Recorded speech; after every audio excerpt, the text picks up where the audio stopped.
Kanguruların vatanı denilince neresi aklınıza gelir? Elbette Australia. Doğru, aferin. Herkese selam. Bu videoda dünyanın en küçük kıtası olan Avustralya veya bir diğer adıyla Okyanusya kıtası ülkelerinin Türkmence, Türkçe, İngilizce ve başkent adlarını öğreneceğiz. Hazırsanız hemen başlayalım.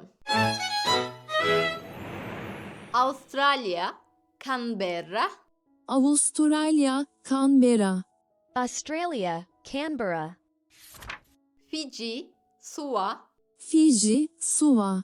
Fiji, Suva. Kiribati, Tarawa, Kiribati, Güney Tarawa. Kiribati, Tarawa. Marshall Adaları, Majuro, Marshall Adaları, Majuro. Marshall Islands, Majuro. Mikronezya Federatif Ştatları, Palikir, Mikronezya Federal Devletleri, Palikir. Federated States of Micronesia, Palikir.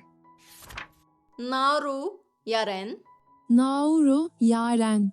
Nauru, Yaren. Palau, Nigerulmud, Palau, Encirulmud. Palau, Ngerulmud. Papua, Təze Gvineya, Port Moresby, Papua Yeni Gine, Port Moresby. Papua New Guinea, Port Moresby. Samoa, Apia, Samoa, Apia. Samoa, Apia.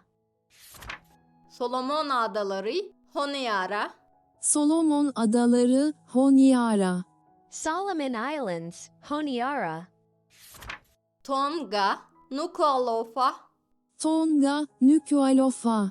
Tonga, Nuku'alofa. Tuvalu, Funafuti, Tuvalu, Funafuti. Tuvalu, Funafuti. Vanuatu, Port Vila, Vanuatu, Port Vila. Vanuatu, Port Vila. Təze Zelandiya, Wellington, Yeni Zelanda, Wellington.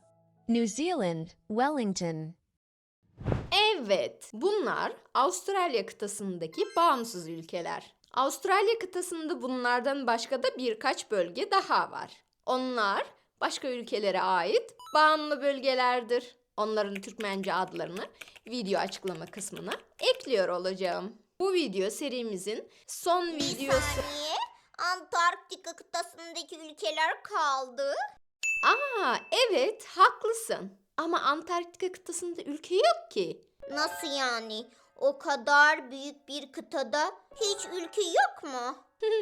Ben de ilk duyduğumda aynen senin gibi tepki vermiştim. Gel bakalım anlatayım. Antarktika dünyanın en soğuk, en rüzgarlı ve en kurak kıtasıdır. Çok soğuk olduğu için orada insanlar yaşamaz. Bazı bölgelerde sıcaklık -80 dereceye kadar düşebilir. Ve Antarktika hiçbir ülkeye ait değildir. Bilim insanları araştırma yapmak için giderler. Antarktika'da penguenler ve diğer canlılar yaşar.